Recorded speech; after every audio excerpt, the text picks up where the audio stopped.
సమ్మర్లో వర్షం పడుతుంది, రైనీ సీజన్లో ఎండలు వస్తాయి.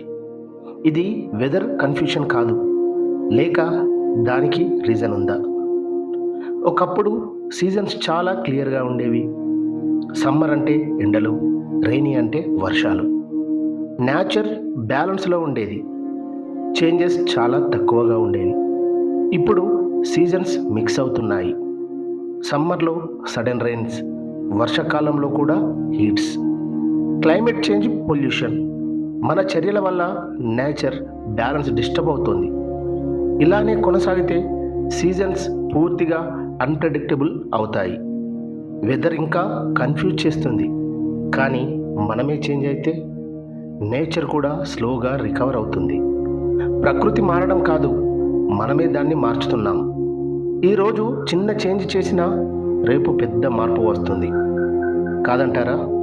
ఇలాంటి ఆసక్తికరమైన వీడియోస్ కోసం నా ఛానల్ని తప్పకుండా ఫాలో అవ్వండి. Thank you.